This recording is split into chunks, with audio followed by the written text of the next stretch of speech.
I remember the way her voice cracked when she said it. Not from guilt, not from shame, but from the sheer arrogance of thinking I wouldn't question it. I already have plans tonight with someone else. It was the way she said someone else that froze me mid-step.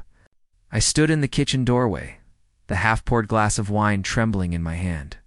My wife Claire didn't even look up from her phone. Her lips curled into the faintest smirk, the kind people wear when they've already decided how your reaction will go. I didn't ask who. I didn't ask why. I just stared at her. The woman I had shared 8 years of my life with. The woman who used to call me her best friend, and felt something inside me quietly fracture. The signs had been there for weeks. Late-night texts she dismissed as work. The sudden urge to get some space. A perfume lingering on her clothes that wasn't hers. I noticed it all, but like any fool in love, I pushed it aside, hoping it was just a phase or stress or something that would pass if I gave her room. But that night, that sentence, it was like she stopped pretending with someone else.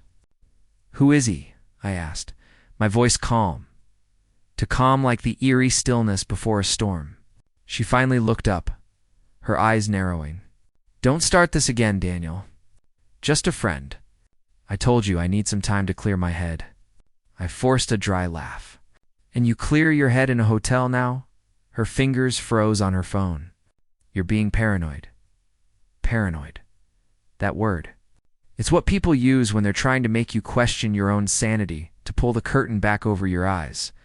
I didn't confront her further that night. I didn't beg. I didn't threaten.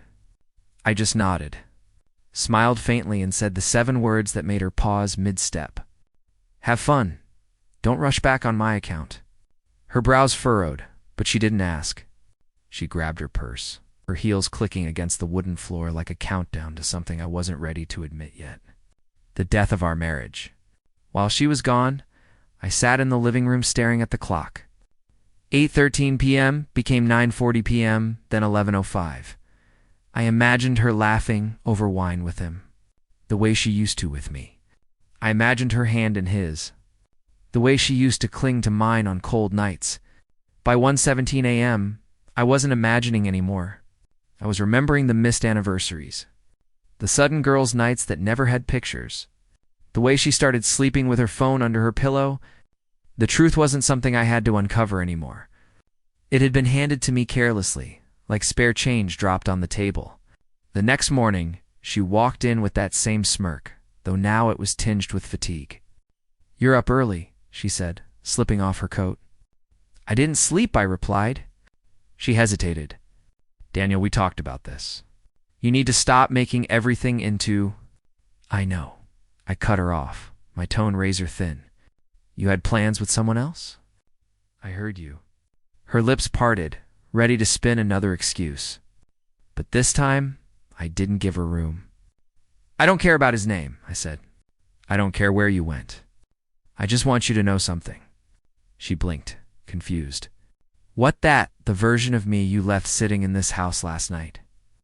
The man who trusted you, who made excuses for you, who believed this marriage still meant something, he's gone. You broke him. You don't get him back?" For the first time in months, her expression faltered. Her voice softened. "Daniel, what are you saying?" I stood up, walked past her, and placed a manila envelope on the counter. "I called a lawyer 3 weeks ago. You made your choice long before last night." Her face drained of color. You're divorcing me?" "No," I said, meeting her eyes. "You divorced me the moment you started sharing your nights with someone else."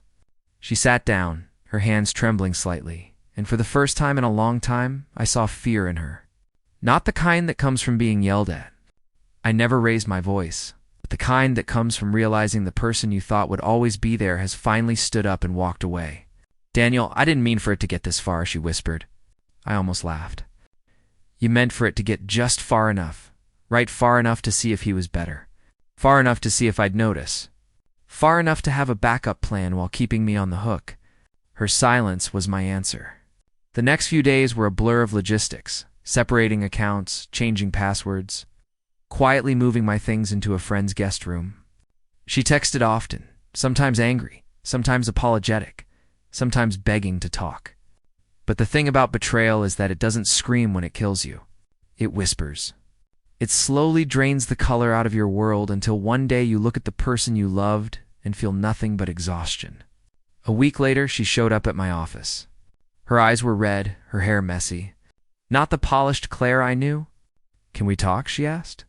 I leaned back in my chair. "Talk, I messed up," she said, her voice cracking for the first time without performance. I don't know what I thought. I just felt like you stopped seeing me. I let her words hang there. "And you thought he did?" She didn't answer. "I saw you every day, Claire." I said I saw how unhappy you were, and I kept trying to fix it. "But you wanted something exciting, didn't you? Something that didn't remind you of bills and groceries and routine?" Her tears fell then, quiet and quick. "I thought you'd fight for me." "I did," I whispered. "Every day I stayed when you were already halfway gone. Was me fighting for you?" But now I shook my head. "I'm done fighting someone who doesn't want to be here." She reached out, but I stepped back. For the first time, she looked small. Not the confident, sharp-tongued woman who once made me feel like I could take on the world. Just a person who gambled and lost. "You don't have to hate me," she said weakly. "I don't," I replied. "Hate takes effort. I just don't care anymore." The divorce moved quickly after that. She tried to delay it. Tried to talk me out of some terms, but I had evidence. Text messages, photos, a timeline. It wasn't about revenge. It was about closure.